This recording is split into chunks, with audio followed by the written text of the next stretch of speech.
Hello, time for another book club with me. So, I've just finished reading Herman Hesse's Narcissus and Goldmund. I couldn't find many reviews on YouTube for this, which is really quite surprising. One of my friends recommended this book. I did find some written reviews, but there's not a lot of... it's mainly just covering the plot lines, so... There are going to be spoilers in this video, so do I recommend reading it? Yes.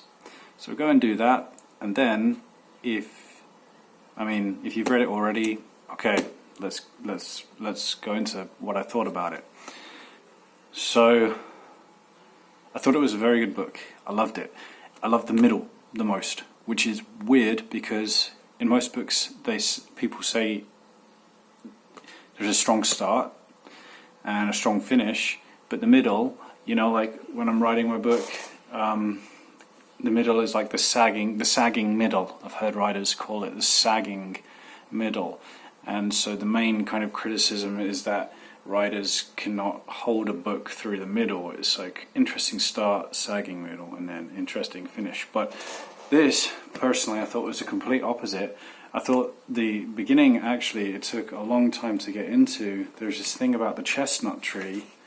It goes on for a page about the tree and the cloister and these boys that run around the tree, and it doesn't introduce the main character for a couple pages, maybe 3 pages. No, this is Narcissus.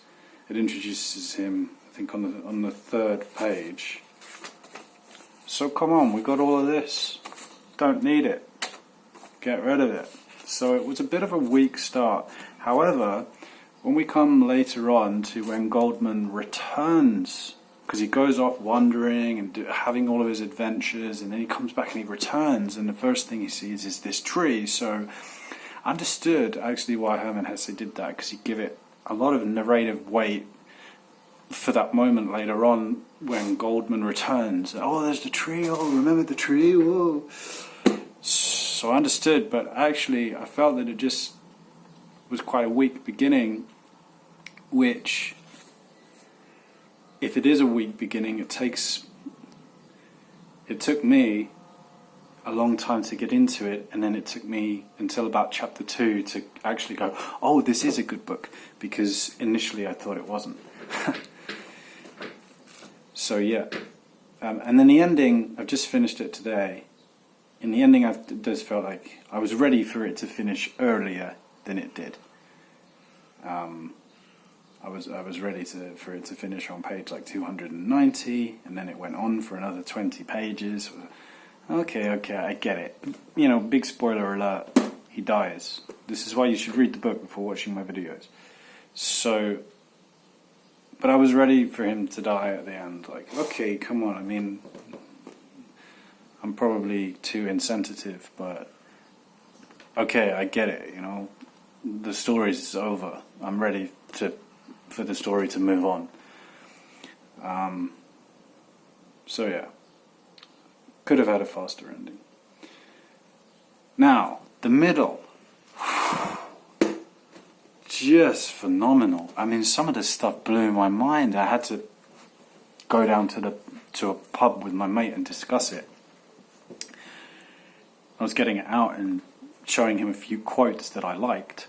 So I'll read some quotes out that I liked. I mean, the middle, I love the plot line, you know, like he was supposed to be this monk, and then he escaped from this cloister because he discovered about his mother, and so then he went on and he discovered like the joys of women first, and seduction, and so he goes through all of these seductions with these women, and he discovers like what a pleasure it is to love, what a pleasure it is to have a woman, and then he discovers, I think he meets somebody called Victor, and then Victor is a thief, but he discovers that, oh, I like this guy's an interesting guy, and then the guy kind of turns around and tries to steal his stuff. He ends up killing him, so then he's, oh, I killed him, man, oh my god, I've got to deal with killing a man. How do I process that? So we follow him through how he processed his, that he's a murderer.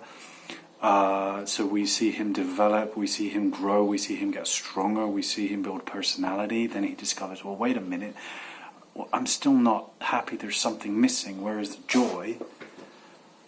And he discovers this beautiful sculpture, this art. He can see the pain and the pleasure on the face of it. It's like, I want to be able to express that. So he finds the master artist,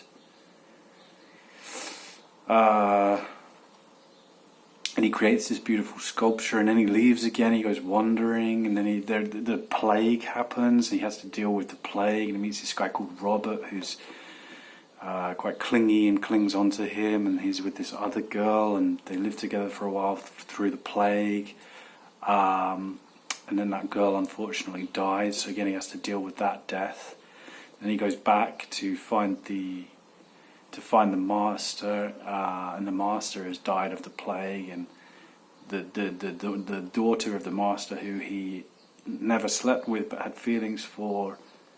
I mean, if you've read it, you know this, but so it's a fantastic story, the plot line, and as we follow it through, there's also that girl called Agnes who he sneaks into the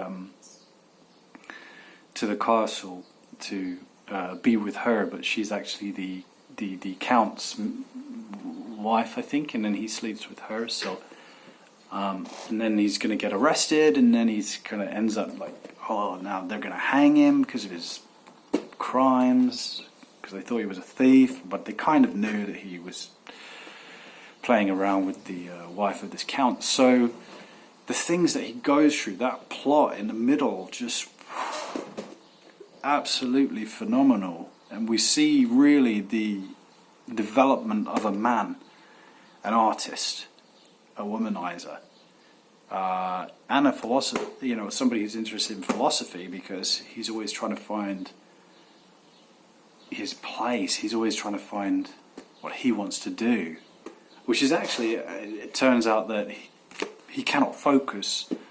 He just is a lover of life, which is fantastic. I love it, and I love the character. And it's a very well written plot. So to quote some of the lines because I said to my friend, look, Herman Hesse, how old was he when he wrote this book? Turns out, I think my mate ended up saying he was 53. And it's obvious that he's a very mature author because of the way he's able to express some amazing ideas. Like the girl Rebecca, as she spoke, Goldmund saw glowing in her eyes, behind the hatred, something that touched him and shamed him and went deep to his heart. He saw death in her eyes, not the compulsion to die, but the wish to die, the wish to be allowed to die. I've met definitely some girls like that, who it's just impossible to love because there's only death in their eyes.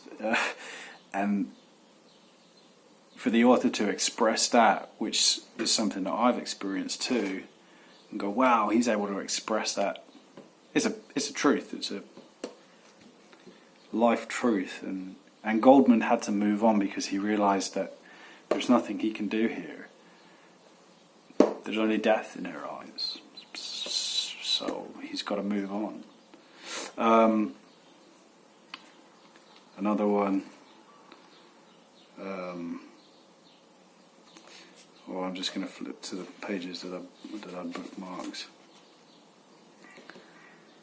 Oh, I didn't like this bit where he slept with Agnes, because I feel that some of the time he gets these women too easily. Like, he just, hi, and they want to fuck him. So it's kind of like, well, he hasn't really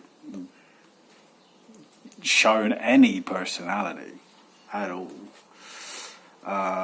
So I feel like we're living in the author's fantasy world a bit there, because it's a bit unbelievable.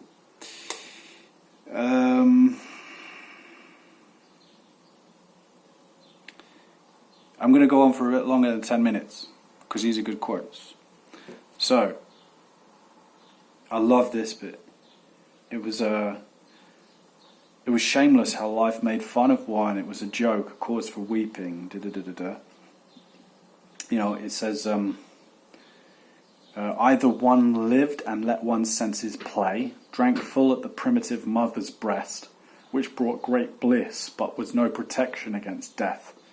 Then one lived like a mushroom in the forest, colourful today and rotten tomorrow. Or else one put up a defence, imprisoned oneself for work, and tried to build a monument to the fleeting passage of life. Then one renounced life, was nothing but a tool, one enlisted in the service of that which endured, but one dried up in the process and lost one's freedom, scope, lust for life. That's what had happened to Master Nicholas. Life made sense only if one achieved both. Only if it was not split by this brittle alternative. And again, we have a really wonderful idea expressed here, because it's the idea of you can live your life to your fullest and live in your senses, but then also, you know, Goldmund come back to his workshop and produced art. It's the same as being a writer. You want to go out there and live, but also you've got to come back to your work. And there's that sacrifice, that you're sacrificing part of your life in order to come back and write. So it's beautifully expressed, and I love it when an author can take that idea and express it, because it's something that I feel anyway, but haven't got the ability to express.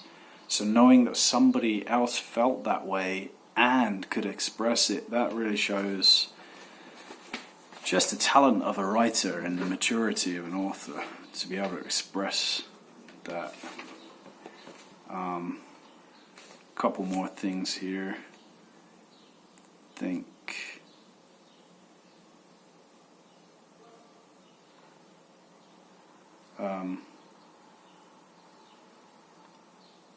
The way that their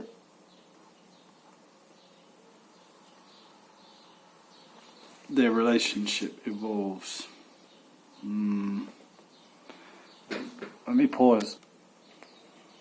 So there's a quote here that I just found really enlightening. First of all, here it is. Still they both try, the thinker as well as the artist, each in his way. So they try to express themselves. They cannot and may not do otherwise. Because when a man tries to realize himself through the gifts with which nature has endowed him, he does the best and only meaningful thing that he can do. That's why in former days I often said to you, don't try to imitate the thinker or the ascetic man, but be yourself. Try to realize yourself. And that's really, really great. You know, thinking the other day that we all just be yourself. You know, that's what life is. The process of life is about finding out who you are truly in God, in the universe. Because you're totally unique. You're not like anybody else. And so when we grow up, we try to imitate other people that we like. Oh, I like that person. I'll try to imitate them. We search for role models. Oh, I like that person. I'll try to imitate them. But in reality, there's no way to imitate another person because you're not them. You don't have that natural DNA code. And that idea is really poetically expressed here. Don't try to imitate the thinker or the ascetic man, but be yourself. Try to realize yourself. And then it goes on. It's a philosophical concept. I can't express it in any other way. For us disciples of Aristotle and St. Thomas, it is the highest of all concepts. Perfect being. God is perfect being. Everything else that exists is only half, only a part, is becoming, is mixed, is made up of potentialities. But God is not mixed. He is one. He has no potentialities, but is the total, the complete reality. Whereas we are transitory. We are becoming, we are potentials. There is no perfection for us, no complete being. But wherever we go, from potential to deed, from possibility to realization, we participate in true being, become by a degree more similar to the perfect and divine. That is what it means to realize oneself. Just phenomenal. Just phenomenal. So I think that Herman Hesse was a very enlightened man, a very, very mature author. I am going to finish there because that's 15 minutes. I normally do 10, but there are a lot of insightful thoughts, definitely enlightening thoughts inside this book. And I really enjoyed the story. Normally I don't try to look for insightful things inside books, because if we talk about spiritual materialism, the idea is not to try and grasp everything, because even if you try to grasp ideas, soon later in the life, the idea is not going to suit you and you have to let that idea go. So change is always happening, even with your thought processes. But there are a lot of enlightening things that are beautifully expressed, and I think that's what I like, more than me trying to grasp the idea and collect the idea. I'm just marveling at the way that he expresses these ideas so beautifully within such a well-constructed plot. It's a very, very good book. As for writing style, it's not particularly in my style. It's much more flowery than I would write. But I can admire the style, and if you like something very poetic, and even if you don't like something very poetic, yeah, give it a go. Oh well, you've already read it, so otherwise I've told you everything. Well, anyway, see you later.